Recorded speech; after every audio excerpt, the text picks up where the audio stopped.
नमस्कार, मैं हूं नरेश राघानी और आप देख रहे हैं हॉराइजन न्यूज। राजस्थान में वैट और एक्सरसाइज कम नहीं करने पर भाजयुमों का जबरदस्त प्रदर्शन।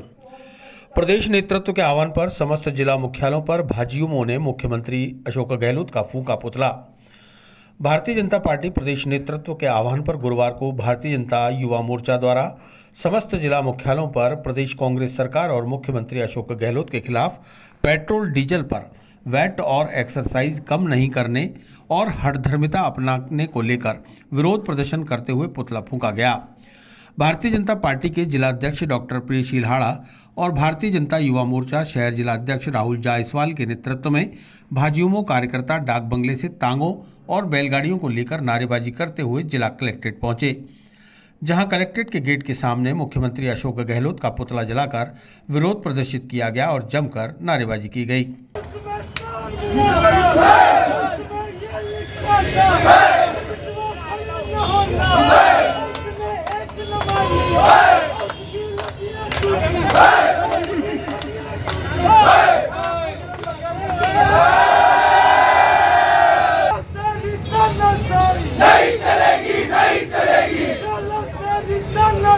नहीं चलेगी, नहीं चलेगी, नहीं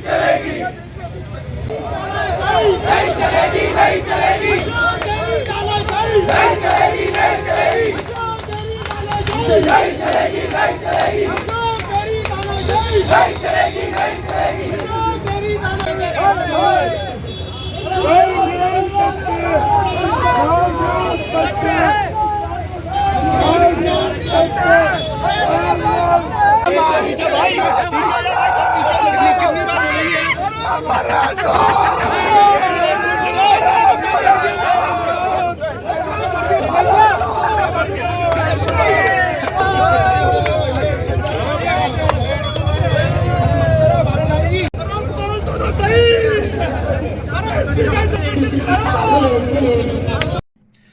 भाजपा शहर जिला अध्यक्ष डॉक्टर प्रियशील हाड़ा ने बताया कि पूरे देश में सबसे अधिक पेट्रोल और डीजल के दाम सिर्फ राजस्थान में हैं।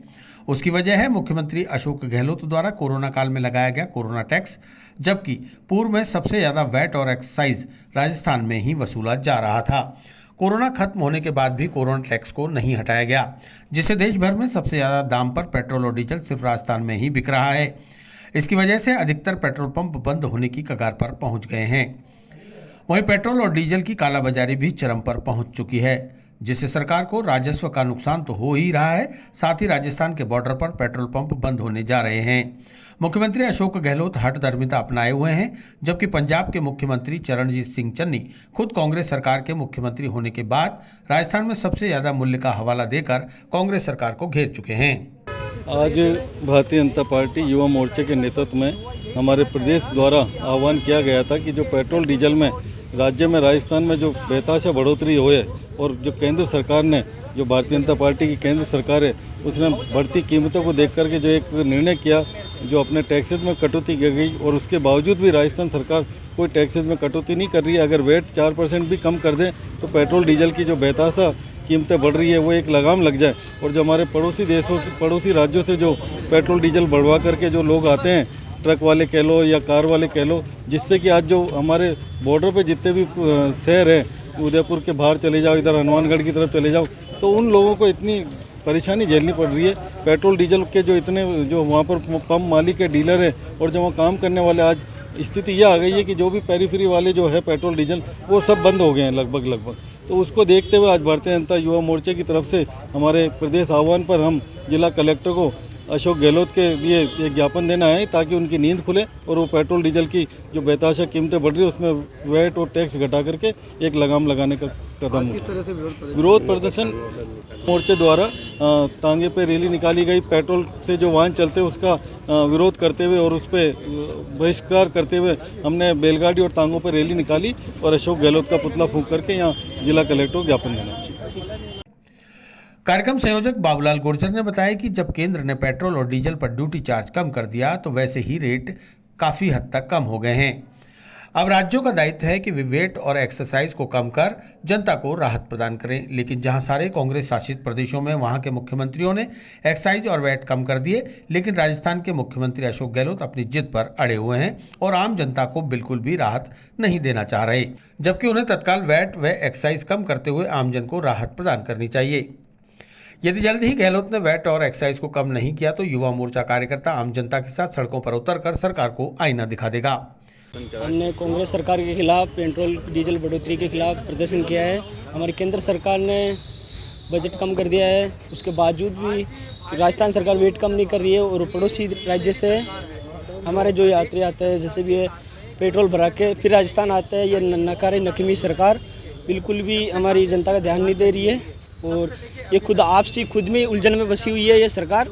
और ना तो पेट्रोल का ना डीजल का ना किसी चीज़ का ध्यान दे रही है, ना विकास का ध्यान दे रही है और हर चीज़ में नकारी निकमी सरकार है। किस तरह से विरोध किया गया आज? ये पड़ोसी हर राज्य में पेट्रोल की वर्दी कम हो रही है, हमारे राजस्थान में वर्दी कम नहीं कर रहा है ये राजस्थान सरकार है। और बिल्कुल कैसे आप लोगों ने विरोध प्रदर्शन किया?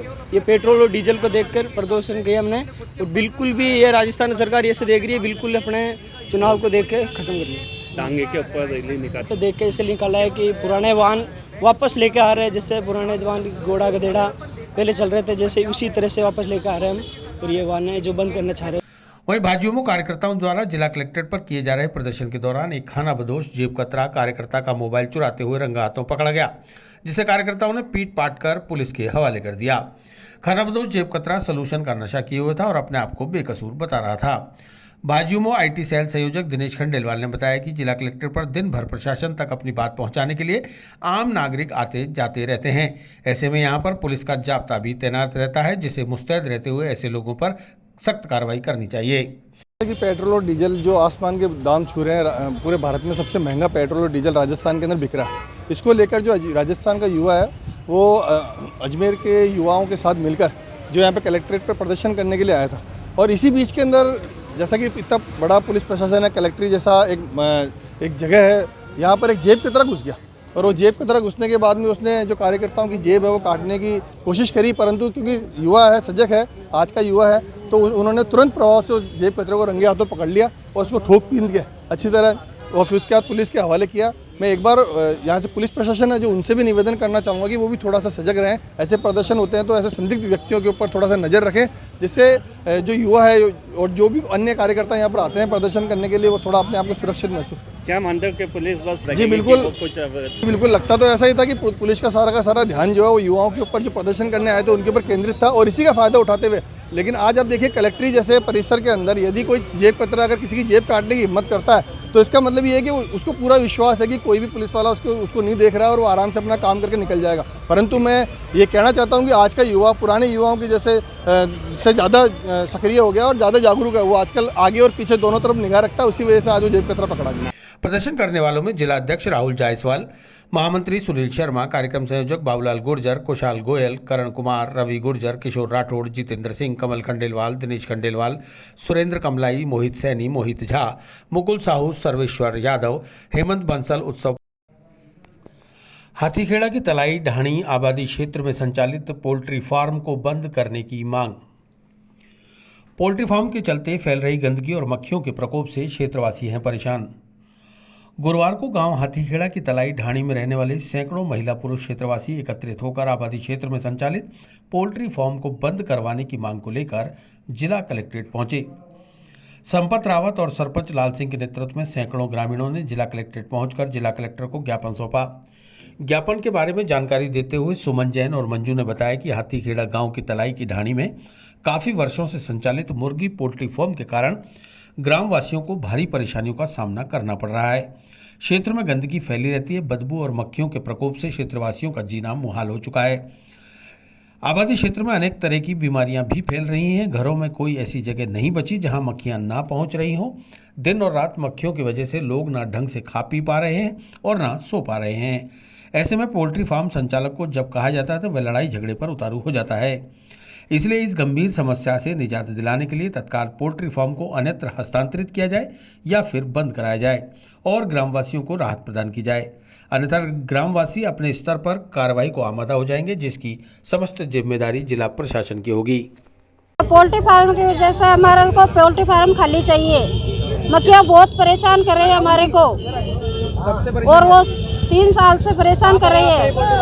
वो हाथीखेड़ा तलाई पे हाँ, और बीच में पोल्ट्री फार्म लगा रखा है और सामने हमारा घर चारों तरफ है और मक्खियाँ बहुत परेशान कर रही है। हम घर घर में बच्चे हम बीमार हो रहे हैं, जावे भरती हुए सरपंच को दिया, लेकिन कोई हमारी सुनाई नहीं करता है।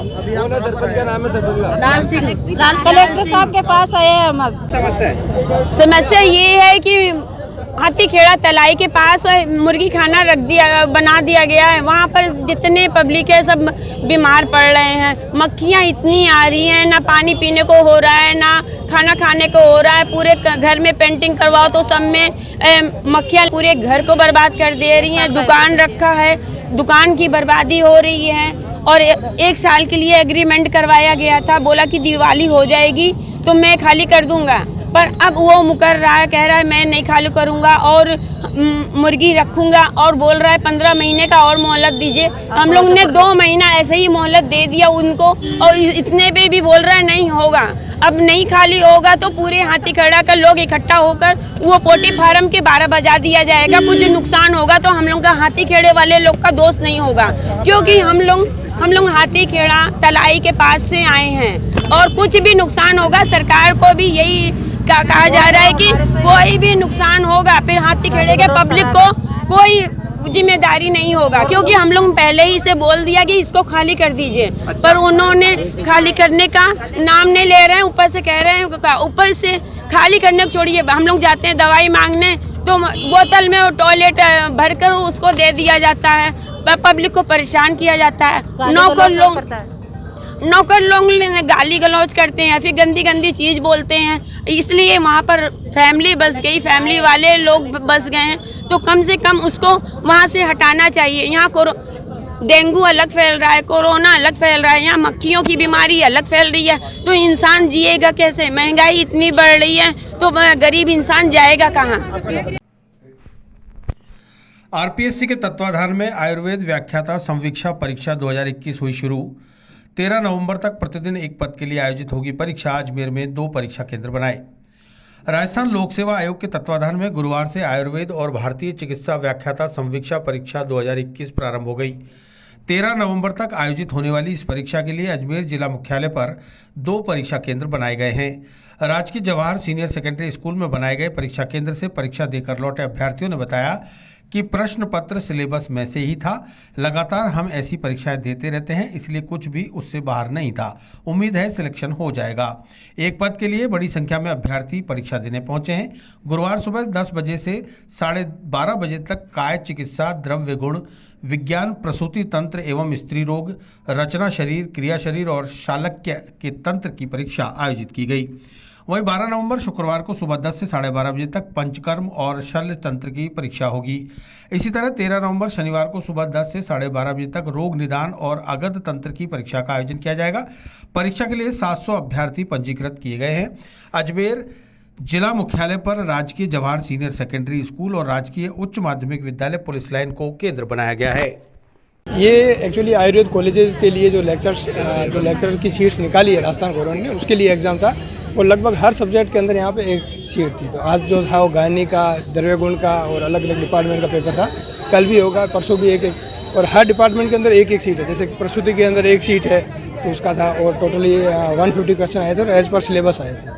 वो क्या उम्मीद लगती है भाई, तैयारी आपने करी हुई? तैयारी एक्चुअली क्या होता है, ये तो थ्रू आउट ईयर जो है ना, एग्ज़ाम हमारे चलते भी रहते हैं, तैयारी चलती रहती है। तो जो क्लिनिकली देखते हैं, जो पढ़ते हैं, उसी में से ही क्वेश्चन आते हैं और उसी में से ही पेपर आया हुआ है।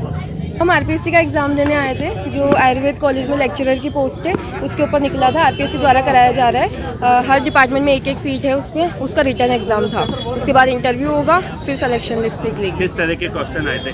क्वेश्चंस अच्छे थे, कुछ हार्ड, कुछ ईजी, दोनों मिले जुले क्वेश्चंस थे। उम्मीद क्या लगती है इस बार? हाँ, उम्मीद तो करते हैं, बाकी देखते हैं। अंतर्राष्ट्रीय पुष्कर मेले को लेकर अब प्रशासनिक अमला जमीनी स्तर पर काम करता नजर आने लगा है। इसी के चलते प्रशासनिक अधिकारी और पुष्कर पुलिस ने ब्रह्मा मंदिर से रंगनाथ मंदिर तक पैदल मार्च निकालकर व्यवस्थाओं का जायजा लिया। उपखंड अधिकारी सुखराम पिंडेल, नगर पालिका के अतिक्रमण प्रभारी संतोष वर्मा, पुष्कर थाना प्रभारी महावीर शर्मा ने मैं पुलिस जाप्ता जगत पिता ब्रह्मा मंदिर से रंगनाथ मंदिर तक पैदल मार्च निकाला। इस दौरान प्रशासनिक अधिकारियों ने पूरे रास्ते सड़क को अवरुद्ध करने वाले अतिक्रमियों को हिदायत देकर यातायात व्यवस्थाओं को सुचारू रखने में सहयोग मांगा। गौरतलब है कि आगामी 14 नवंबर से 21 नवंबर तक पुष्कर धार्मिक मेले का आयोजन होने जा रहा है। इस दौरान देश भर से लाखों श्रद्धालु आस्था का दामन थामे पुष्कर आते हैं, जिससे धार्मिक आस्था के केंद्र पुष्कर की यातायात व्यवस्था प्रभावित ना हो और व्यवस्थाएं भी बनी रहे। श्रीमान एसडीएम साहब, तहसीलदार साहब के साथ थाने के जाब्ते को लेकर के पुष्कर कस्बे में आगामी दिनों में जो मेला होने वाला है उसके मद्देनज़र फ्लैग मार्च किया। फ्लैग मार्च में जो बाज़ारों में सामान अस्त व्यस्त दुकानदारों ने कर रखा है या अस्थायी अतिक्रमण थे, उनको हटाने के लिए उनको चेतावनी दी। स्पीक अप अभियान को लेकर मास्टर ट्रेनर पुलिस लाइन में दे रहे हैं प्रशिक्षण। महिला आत्मरक्षा प्रशिक्षण का 2 दिवसीय आयोजन पुलिस लाइन में। विगत कुछ समय से महिलाओं के प्रति समाज में हो रहे दृष्टिकोण में बदलाव के चलते महिलाओं और बालिकाओं से संबंधित आपराधिक घटनाएं पूरे देश में घटित हो रही हैं। इन तथ्यों को ध्यान में रखते हुए Ajmer range IG S Sengathir द्वारा एक अनूठी पहल की गई। आईजी एस सेंगाथिर द्वारा चलाए जा रहे स्पीक अप अभियान के अंतर्गत महिलाओं पर होने वाले अत्याचार की रोकथाम, महिला सशक्तिकरण एवं यौन दुराचरण के संबंध में सजग रहने और महिला अत्याचारों से संबंधित कानूनों की जानकारी देने के लिए रेंज स्तर पर प्रशिक्षण कार्यक्रम चलाया जा रहा है। रेंज के सभी जिलों में आवाज दो अभियान के प्रचार प्रसार के लिए अजमेर अतिरिक्त पुलिस अधीक्षक, उप पुलिस अधीक्षक रैंक का एक नोडल अधिकारी नियुक्त किया गया है। वृत्ताधिकारी उत्तर प्रियंका रघुवंशी ने बताया कि महिला सशक्तिकरण व महिला सुरक्षा को लेकर पुलिस की ओर से किए जा रहे प्रयास व कार्रवाई के साथ ही आवाज दो ऐप डाउनलोड करने और इसके इस्तेमाल के बारे में समझाने के लिए प्रशिक्षण कार्यक्रम चलाए जा रहे हैं। महिला आत्मरक्षा का प्रशिक्षण भी संचालित किया जा रहा है। आवाज दो कार्यक्रम की मूल भावना महिलाओं पर होने वाले अत्याचारों की रोकथाम, महिला सशक्तिकरण एवं यौन दुराचार के संबंध में सजग रहने व महिला अत्याचार से संबंधित कानूनों की जानकारी प्रदान करना है। महानिरीक्षक पुलिस एस सेंगाथिर की पहल पर आवाज दो यानी स्पीक अप अभियान के लिए महिला सुरक्षा हेतु एक ऐप तैयार किया गया है। इस ऐप पर एक बटन दबाने से ही आपातकाल में महिलाएं व बालिकाओं को तत्काल सुरक्षा उपलब्ध हो सकेगी। इसमें उनके परिचितों के नंबर भी जोड़े गए हैं ताकि उन तक भी तत्काल सूचना पहुंच सके। इस ऐप की सहायता से मुश्किल में फंसी महिला की लोकेशन ट्रेस कर उसे तुरंत पुलिस सहायता उपलब्ध करवाई जाएगी। जैसे आपको मालूम है कि आईजी सर ने एक स्पीकअप प्रोग्राम जो है वो लॉन्च किया था कुछ 1-1.5 महीने पहले। उसी की श्रृंखला के अंदर अभी जो है वो मास्टर ट्रेनर्स की ट्रेनिंग हो रही है। ये जो ट्रेनिंग है ये है आत्मरक्षा कौशल प्रशिक्षण, जिसके अंदर ये जो पर्टिकुलर फीमेल्स हैं, ये सारे पुलिस के कांस्टेबल्स और जो जुड़े हुए हैं स्पीकअप प्रोग्राम से वो महिलाएं हैं, वो सारी की सारी को ट्रेनिंग दी जा रही है ताकि ये अलग अलग स्कूल में जाके इस ट्रेनिंग को इम्पार्ट कर सकें। इसके पहले भी आपने देखा था कि एक ट्रेनिंग प्रोग्राम हुआ था जहाँ पर कि ट्रेन किया गया था कि स्पीकअप ऐप के बारे में स्कूल्स में किस तरीके से करना है। और अभी आप देख रहे हैं लगातार सीरीज़ के अंदर 3 या 4 स्कूल्स के अंदर मैं और मेरे बाकी साथी जो हैं वो लगातार स्कूल्स में जाके स्पीकअप ऐप के बारे में, शिकायत पेटिका, गरिमा हेल्पलाइन, उसके बारे में हम लोग प्रोपोगेट करें। तो ये 2 दिन का ट्रेनिंग प्रोग्राम है। क्या रिस्पॉन्स अभी ठीक चल रहा है।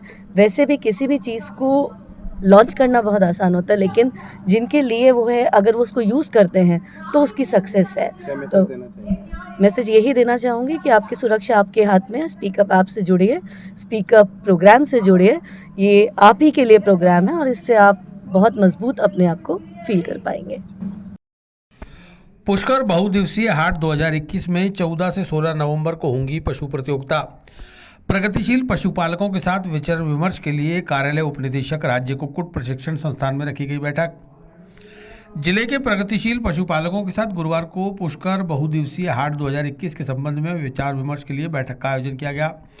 पशुपालन विभाग के संयुक्त निदेशक डॉक्टर प्रफुल्ल माथुर ने बताया कि विभाग द्वारा पुष्कर बहुदिवसीय हाट 2021 के अंतर्गत आयोजित की जाने वाली विभिन्न पशु प्रतियोगिताओं के क्रम में प्रगतिशील पशुपालकों के साथ विचार विमर्श एवं गोष्ठी का आयोजन गुरुवार को राजकीय कुक्कुट प्रशिक्षण संस्थान शास्त्री नगर अजमेर में किया गया। प्रगतिशील पशुपालकों को आयोजन के बारे में विभाग की नियमावली दे दी गई है। वहीं जिला प्रशासन की ओर से मिले निर्देशों के मुताबिक पशुपालकों को वैक्सीन की दोनों डोज लगी होनी चाहिए, साथ ही RT-PCR की नेगेटिव रिपोर्ट भी चाहिए। उन्होंने बताया कि प्रतियोगिता के अंतर्गत इस वर्ष 14 नवंबर की 11 पड़ रही है, लिहाजा 14 नवंबर को दोपहर 3 बजे तक पशुओं की आमद दर्ज करने का समय निर्धारित है। दोपहर 3 बजे तक ही रजिस्ट्रेशन किए जाएंगे। उसके पश्चात 14 नवंबर को शाम को ही प्रथम धरण किया जाएगा।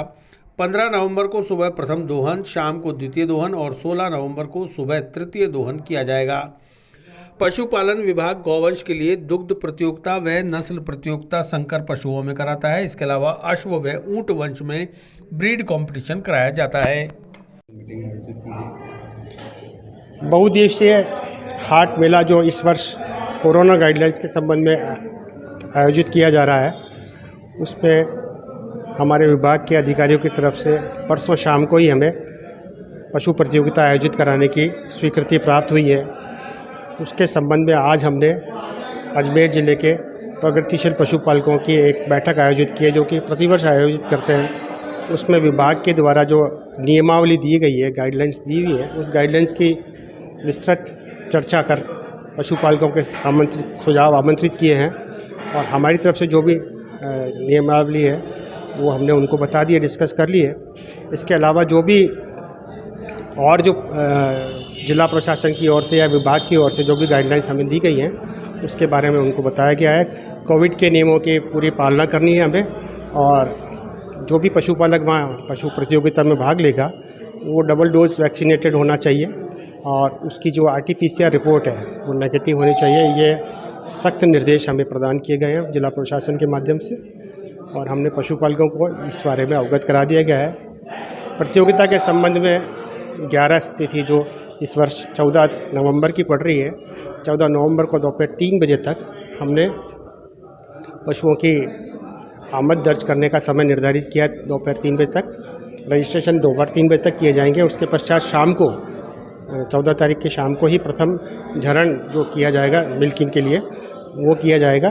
15 तारीख की सुबह प्रथम दोहन, 15 तारीख की शाम को द्वितीय दोहन और 16 तारीख की सुबह तृतीय दोहन किया जाएगा। किस तरह की प्रतियोगिता आयोजित करेंगे कोरोना गाइडलाइन के तहत? हम जो गौवंश है, गौवंश में दुग्ध प्रतियोगिता और ब्रीड कंपटीशन जिसको नस्ल प्रतियोगिता बोलते हैं, संकर पशुओं में जैसे हॉलस्टीन या जर्सी है और दूसरा देसी पशु जैसे गिर पशु है उसमें आयोजित करते हैं। इसके अतिरिक्त जो अश्ववंश है और ऊंट वंश है उसमें हम ब्रीड कंपटीशन ही करते हैं, उसमें ब्रीड कंपटीशन नहीं किया जाता है। यूपी बिहार छठ पूजा मंडल द्वारा सामूहिक रूप से मनाया छठ का पर्व। गुरुवार को उगते सूरज को अर्घ्य देकर खुशहाली की कामना। यूपी बिहार छठ पूजा मंडल पर्वतेश्वर महादेव सेवा परियोजना पर्वतपुरा द्वारा गुरुवार को पर्वतपुरा स्थित पर्वतेश्वर महादेव मंदिर में छठ पूजा के समापन के अवसर पर उगते हुए सूरज को अर्घ्य दिया गया।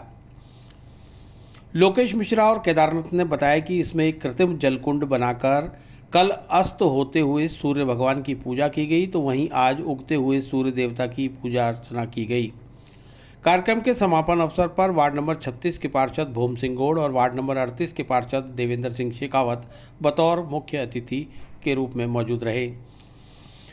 माताओं और बहनों ने सुबह उगते सूर्य को अर्घ्य देकर लोकगीतों के बीच खुशहाली की कामना की। महिलाएं गुरुवार सुबह बनाए गए कृत्रिम कुंड में खड़े होकर सूर्य को अर्घ्य देते हुए स्तुति करती रहीं और केले, सेब, गन्ना, श्रीफल, फूल, मेवा, मिष्ठान आदि से परंपरागत पूजा अर्चना की। इस मौके पर बिहार मंडल के अध्यक्ष केदारनाथ, उपाध्यक्ष लवकुश पांडे, सेवा परियोजना सचिव तख्त सिंह गौड़, लोकेश मिश्रा, नरेंद्र सिंह रावत, धर्म सिंह रावत, बीरम सिंह रावत सहित कई लोग मौजूद रहे। आज छठी माता की विशेष पूजा अर्चना का दिवस है। आज से ये छठ महोत्सव प्रारंभ है। 2 दिवसीय इस कार्यक्रम में आज पूजन हो रहा है। सूर्य उदय के साथ ही ओम सूर्याय नमः के साथ ही छठी माता का विशेष पूजन, इसके उपरांत समापन दोपहर तक समापन समारोह। इस कार्यक्रम में बिहार मंडल यूपी मंडल और श्री पर्वतेश्वर महादेव मंडल, इसके माध्यम से ये संयुक्त तत्वावधान में कार्यक्रम आयोजित किया जा रहा है। ये समरसता का सूचक है। भारत में हम सब एक हैं। इस दृष्टि से यूपी, बिहार और राजस्थान, ये तीनों का एक तरह से इसको संगम कहा जा सकता है। ये छठी माता का ये जो महोत्सव है, ये हमें समरसता, प्रेम, स्नेह और आपस में संगठन को एक सूत्र में बांधता है।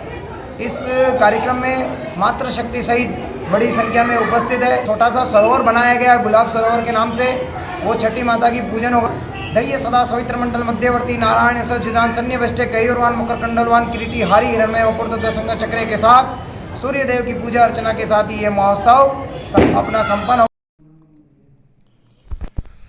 सांबर लेक के पानवा धाम गौशाला में मनाया गोपाष्टमी का पर्व। हर साल कार्तिक शुक्ल पक्ष की अष्टमी तिथि को मनाया जाता है गोपाष्टमी का पर्व।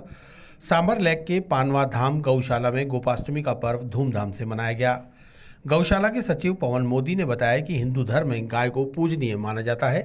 कहते हैं कि गाय की पूजा करने से 33 करोड़ देवी देवताओं का आशीर्वाद प्राप्त हो जाता है। गाय माता की पूजा के लिए गोपाष्टमी पर्व विशेष माना गया है। यह पर्व हर साल कार्तिक शुक्ल पक्ष की अष्टमी तिथि को मनाया जाता है। मान्यता है कि गोपाष्टमी के दिन गौ माता की पूजा से घर में सुख, समृद्धि और खुशहाली आती है। गौशाला के गौभक्त शरद कालानी ने बताया कि भगवान श्री कृष्ण कार्तिक मास के शुक्ल पक्ष की अष्टमी तिथि को गायों को चराने के लिए पहली बार घर से निकले थे। तभी से इस तिथि को गोपाष्टमी के रूप में मनाया जाने लगा।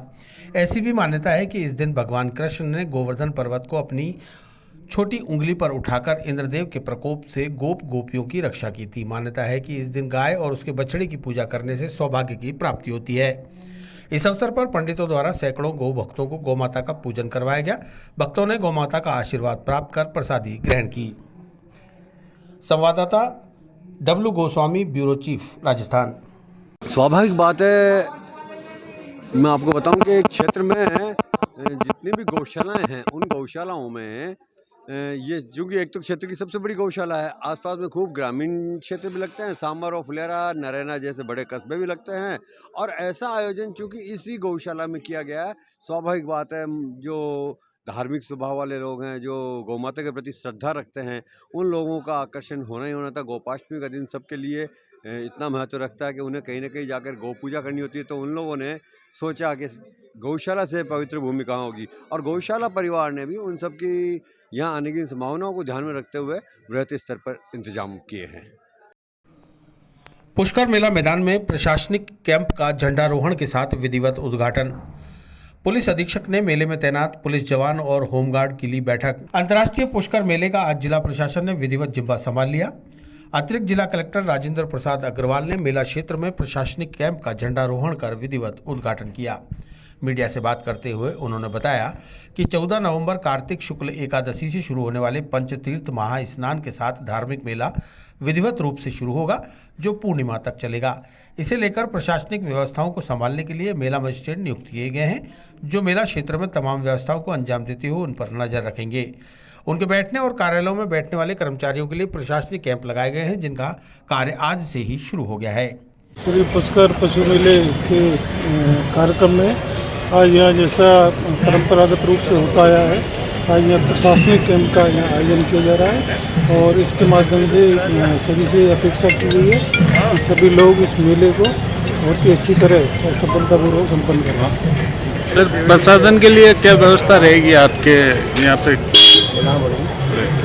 सारी व्यवस्थाएं आपको जैसा पता है कि इस बार मेला है वो थोड़ा उसका जो रूप है वो तो थोड़ा कोरोना के कारण छोटा कर दिया गया था, लेकिन जो प्रशासनिक और पुलिस आदि व्यवस्थाएं जो वो वस्तु रखी गई है और किसी प्रकार की कोई बात ध्यान में आती है तो निश्चित रूप से आपका सहयोग भी दिया जाएगा उसमें, और पूरा हम ये कोशिश करेंगे बहुत ही अच्छी तरह और ये जो मेला है वो लोगों को याद रहे।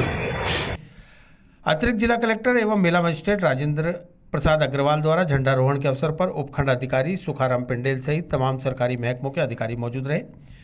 वहीं पुष्कर मेले की व्यवस्थाओं को लेकर पुलिस प्रशासन भी मुस्तैद हो गया। गुरुवार को जिला पुलिस अधीक्षक विकास शर्मा और अतिरिक्त पुलिस अधीक्षक ग्रामीण किशन सिंह भाटी ने पुष्कर मेला मैदान में झंडारोहण के साथ कार्यालय स्थापित कर सुरक्षा व्यवस्थाओं को अंजाम दिया।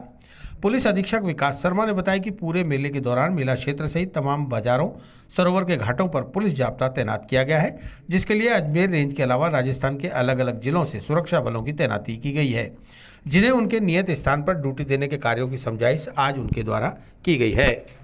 ट्रेडिशनली पुष्कर मेला चलता है, पूरे राजस्थान से इसमें स्टाफ आता है, तो वो आए हैं, उनकी हमने ब्रीफिंग ली है और पॉइंट्स पे, घाट पे, पशु मेले के जो नया स्थान है वहाँ पे, इस तरह सब जगह पे जाब्ता लगाया गया है, बैरिकेडिंग की गई है और जहाँ जहाँ से भी डाइवर्जन्स प्लान किए गए हैं उनके लिए भी संबंधित जिलों को इंटीमेट कर दिया गया है और करवाई जा रही है। तो व्यवस्थाएँ इस तरह से की जा रही है कि चूँकि अभी एक गैप के बाद मेला हो रहा है तो उसको भी केटर करते हुए हम लोग अच्छी व्यवस्था दे पाए, इसके लिए काम किया जा रहा है। सर कितने जाब्ते लगाए जाएंगे और कितने थाने लगे?